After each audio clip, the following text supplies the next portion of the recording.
You grow up on the playground, you grow up outside because it allows you to think, allows you to move, it allows you to be creative as a kid.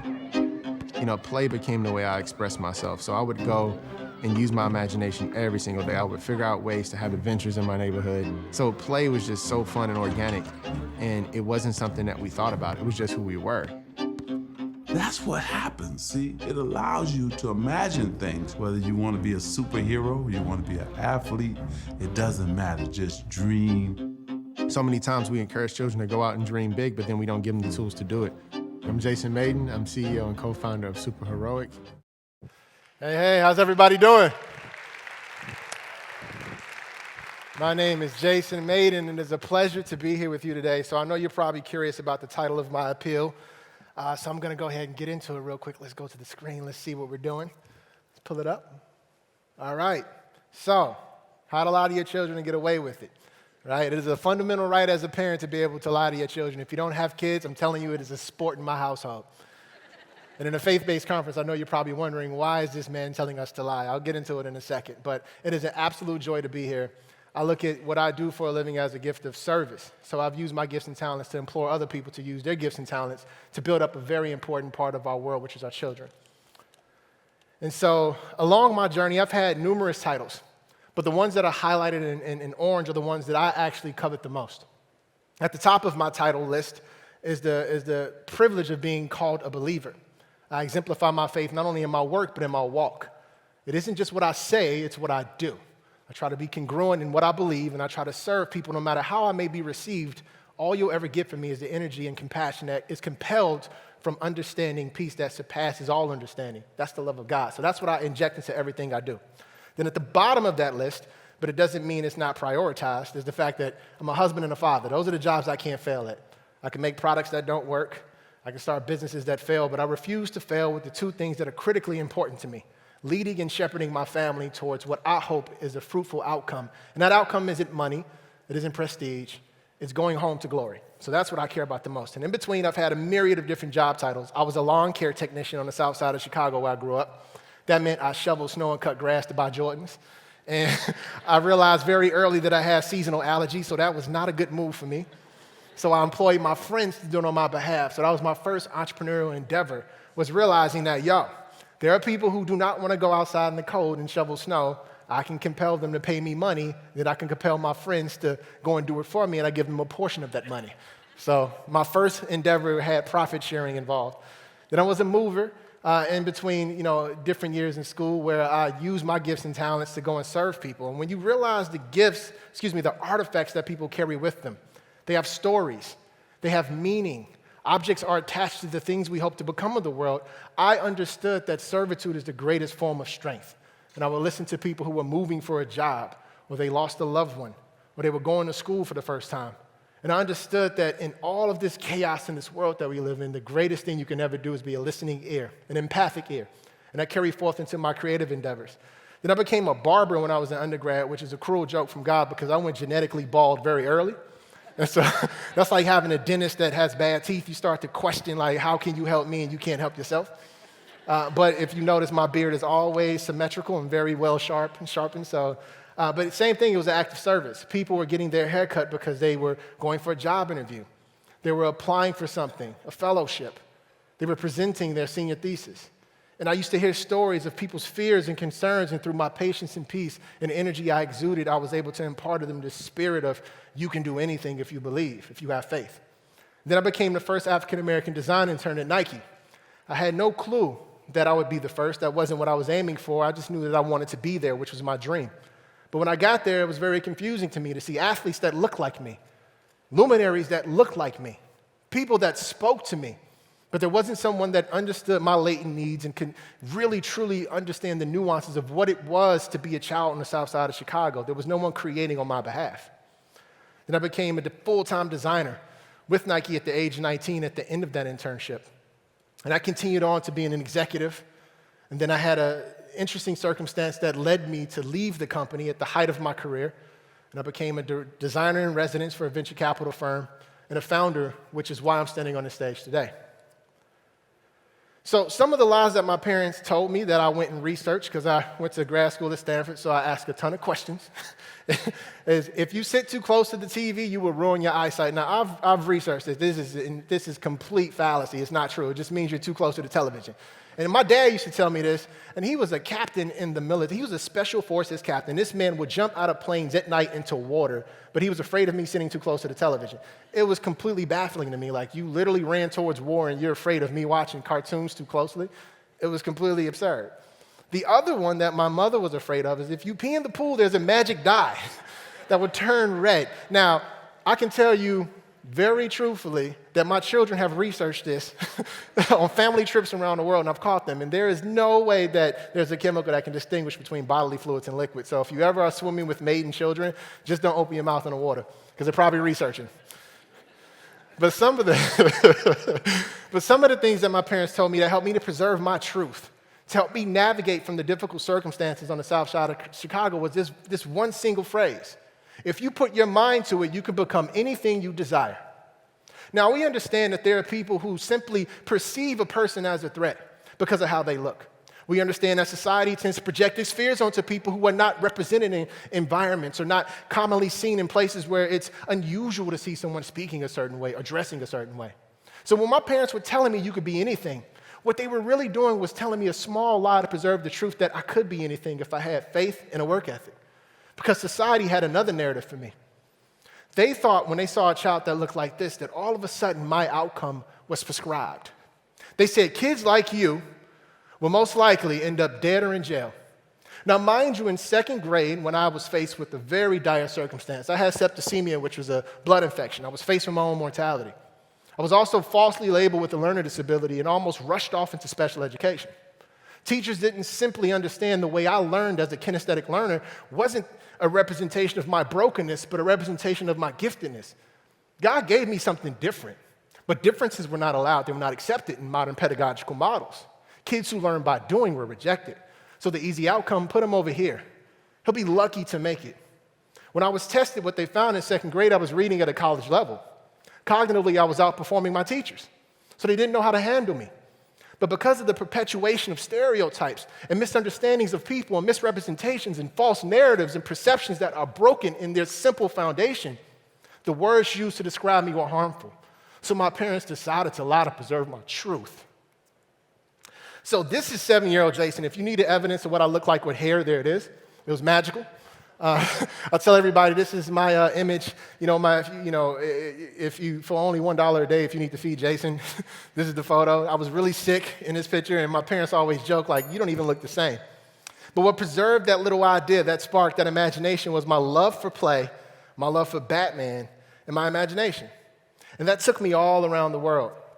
It gave me the opportunity to look at Chicago as an open-air museum, to see the beauty and the brilliance that came from my city, to realize that it was a city in the United States that was founded by someone from Haiti, Jean-Baptiste Toussaint, to understand that music, art, and culture all at some point in our nation's history ran through my city. It gave me connection to more. It gave me a reason to aspire. It gave me a reason to be. So I didn't become confined by the lies that were placed on me. I invested in the truth that I believed I was born to achieve. And so I used to sit there and draw these images and make sure that my dream was in the forefront of everything I did. I had been writing letters to Nike since the age of 10. I got rejected 1,000,000 times, 3 times officially. I have the rejection letters.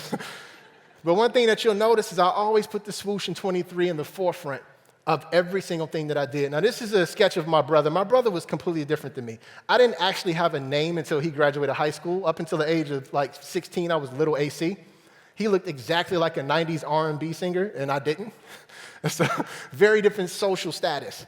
But I always used to inject my dream into everything that I did, because if you don't put it on paper, it cannot become real. And then I used to call phone numbers. Nike put a 1-800 number on an advertisement. Now, if you give me a number, I'm calling it. Now, this was a pre-recorded message, and it was frustrating, but eventually I flipped over the box, and I found a 503 area code. And that was the number to the direct headquarters. I called. I told them I was the nephew of one of the key employees, and they said, "I'm sorry, little girl." And I'm like, "Wait, hold on, this is ridiculous. I know I have a high-pitched voice, but I'm a kid. Let me live." But I just kept being persistent. Persistence was what allowed me to preserve the truth that I believe I could achieve.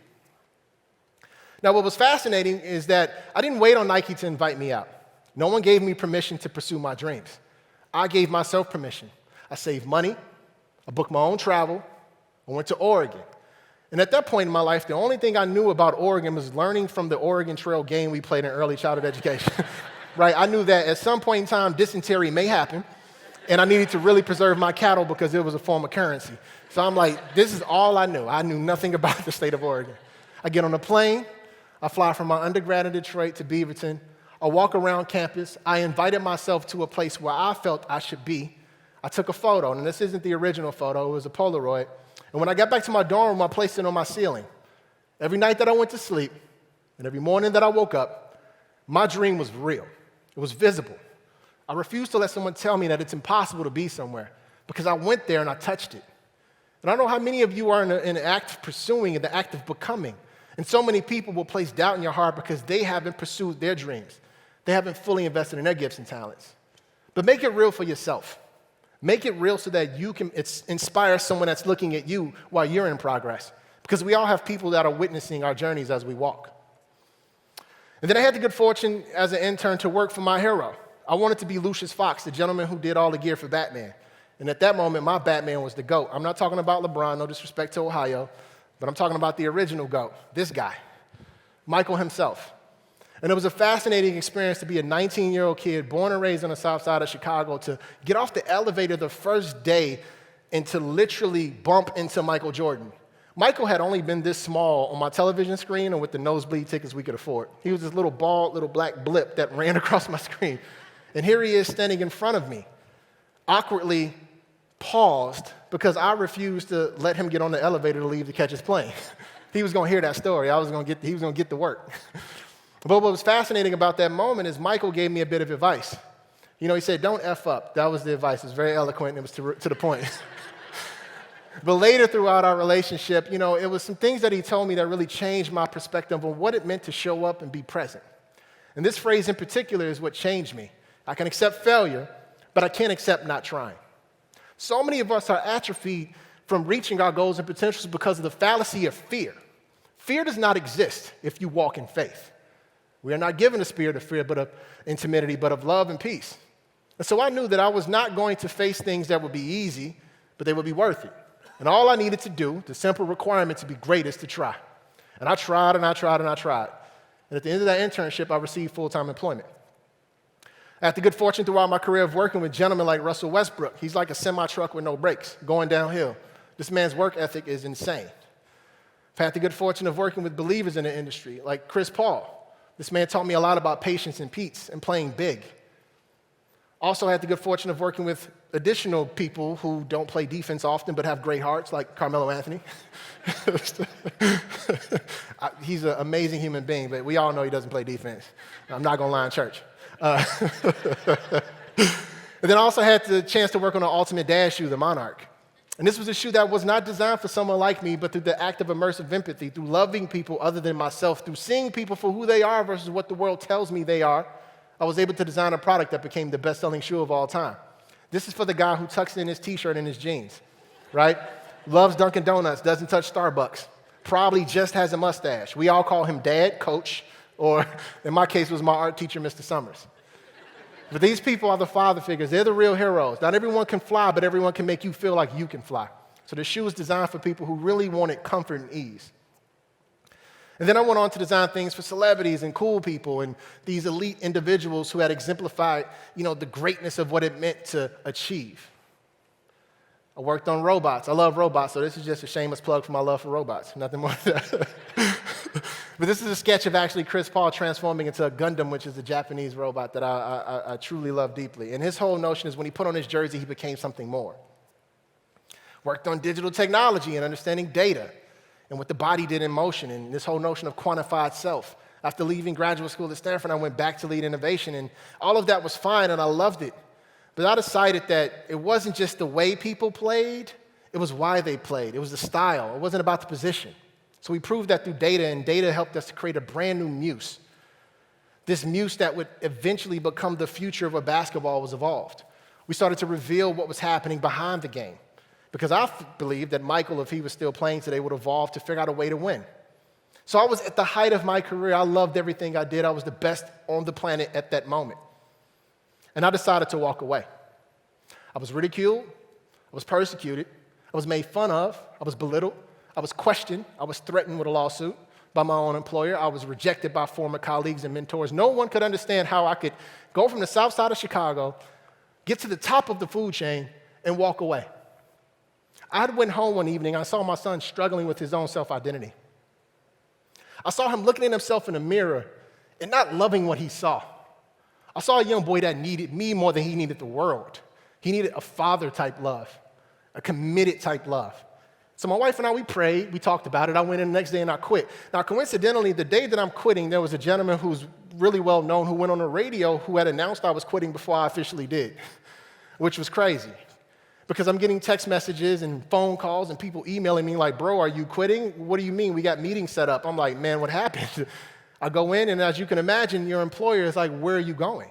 Are you going to a competitor? What are you doing? You're 30 years old, 31 years old, and you're managing a $1.7 billion business. There's no such thing as God. How could God tell you to quit your job and go? That doesn't make any sense. But I stood on my principles, and I left, and I walked away, left it all behind. I decided to take flight because I knew that through purpose, empowerment, and faith, I can overcome any challenge. And it wasn't me that was actually leaving. It was me that was being pulled towards where he wanted me to go next. It was the end of one assignment and the beginning of another one. That assignment wasn't really initially revealed through work. It was revealed through pain. Because so much of our attributes and our character and who we are is defined in circumstances that are dire, through challenges. So I tell people entrepreneurship in this journey is exceptionally difficult. But people of faith are more predisposed to enduring because of what we believe in. Walking paths that are invisible, doing things that are unheard of, creating things with no resources. That is the manifestation of faith. And so my process, as an academic, you have to put everything in some type of a framework. It's called immersive empathy. And what this means is taking the time to use your gifts and talents to solve problems that may not actually affect you, but affect people that you care about. This is unconditional love in practice. This is what we're compelled to do when you're creative. And so it's really a hands-on experience intended to enhance trust, scale authenticity, and strengthen a designer's ability to identify and fulfill the unmet needs of their consumer. Simply put, know me to serve me. Get the time to understand what I'm afraid of. Get the time to really deeply, intimately connect with me in a way where I don't have to use words to express my pain. Take the time to not judge me for how I look, but receive me for who I am. Listen to my spirit, not to my words. And this, in practice in the design industry, is very, very, very critical because a huge amount of the work that I do, I will never physically get to enjoy it myself. I will never be the person using the object, specifically because I work with kids. So the framework is pretty simple if you wanted to, see what it looks like in practice. You've heard of design thinking, hopefully, but this is a click down. This is design thinking on an extreme level. This is physically putting yourself in an act of service of the people you're designing for. It isn't just observation, it's action. Because so many of us sit by and live in a culture that just observes life as it passes by. We see tragic incidents happening on social media because people film it instead of intervening. We live in a voyeuristic society that praises someone going viral from being the person who captured a tragic event versus the person who jumps in and prevents it from occurring. And so immersive empathy is designed to get people moving again and moving in this direction with love as the catalyst. And so my new purpose is to build stronger children rather than to fix broken adults. Now, this is a quote from one of my heroes, Frederick Douglass, and what that means is that in the health and wellness industry, we spend a lot of time, instead of healing you, just facilitating you and prolonging your life, right? Lose weight, quit smoking, feel better, buy this product. But play is a form of prevention. Early childhood education is necessary. Imagination changes the outcome of any environment. So I bias towards the left tail of that curve. I want to prevent a lot of the things that we're trying to correct in society by focusing deeply and intimately on children ages 4 through 11. Now, our product is very specific. We use the archetype of a superhero to compel children to become whatever they want to be in the world. We also very specifically use art direction that puts young women in positions of authority and power and young men of color in positions of calmness and strength and royalty. Because when you Google yourself and you're a person of color, there are very few images that represent who you truly are. So as a child, how am I supposed to become something that I cannot see? So we specifically put images into the world that refute what they say about young women and their abilities and completely dismantle what people think of young boys of color. And that's very critical because on the playground, no one cares what you look like. Do you know the rules of the game? Are you fast? Can you play tag? And that's what we focus on, this concept of if you can play together, you can live together. And so as you see our experience comes to life, it's very specific. It's a multimodal play experience. It's a platform of technology we're putting out. It's physical product that helps you transform from your regular self to your exemplar self, become the hero. And there's experience for you to actually go and put the product to use in context. You actually can go and show people how cool you are as a hero because you are the reason why we create these products.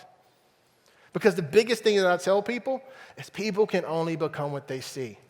So how can we expect our children to be better if we're not giving them better images to look at, giving them better experiences to enjoy, product that empowers them instead of enslaving them into a consumer culture?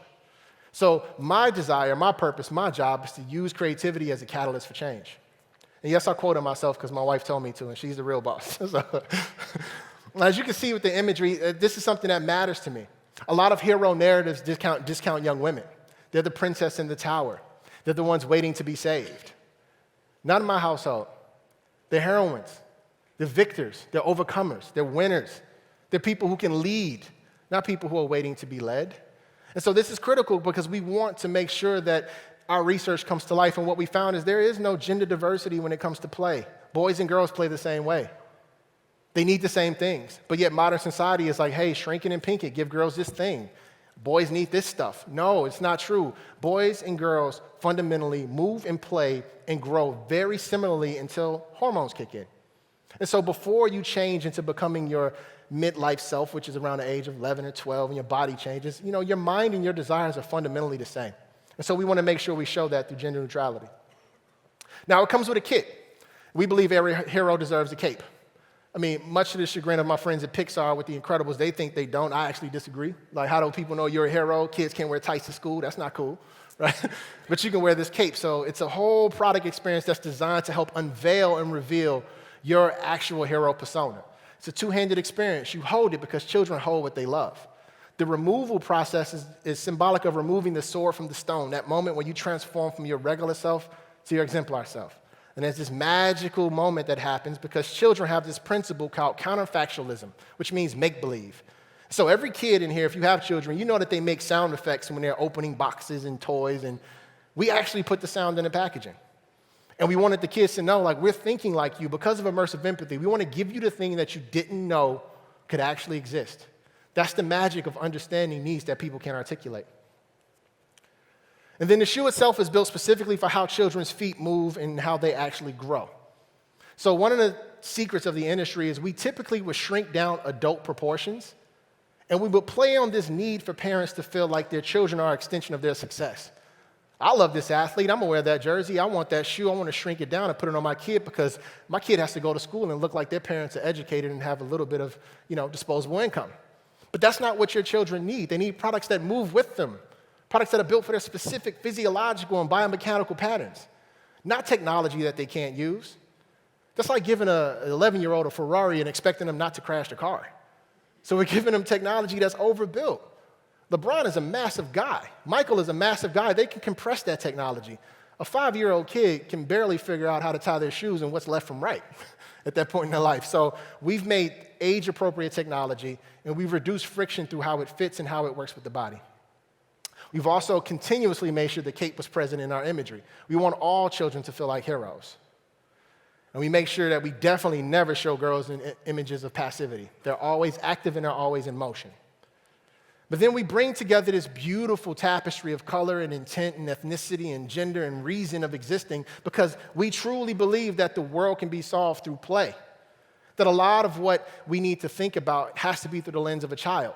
That understanding and that love and that yearning to be included, we need to promote that. We need to celebrate that. But we also need to protect it because play is a fundamental right of childhood. And if we don't protect that, I'm really, really concerned about where we're headed. And so we always try to show children of all nationalities, all backgrounds in our advertisement because that is important. Because once again, like I said, people can only become what they see. And to put this in context, I want to show you guys a video of our experience called the Hero Lab. where we allow children to get out there and really show the world what they can do as a hero.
Man, I don't know about y'all, but thank you. Thank you. Every time I see that video, I feel like I'm gonna pull a hamstring. It's like, yo, hey, I'm not a kid anymore. But I just wanna leave this simple message with you. Get out and play. Get out and protect love. Get out and see one another as that beautiful tapestry that I mentioned. Each of us are a single thread in God's tapestry. Love one another. Expect the best from one another, because that's how we actually create a world where if we play together, we can live together. Thank you, guys. Peace.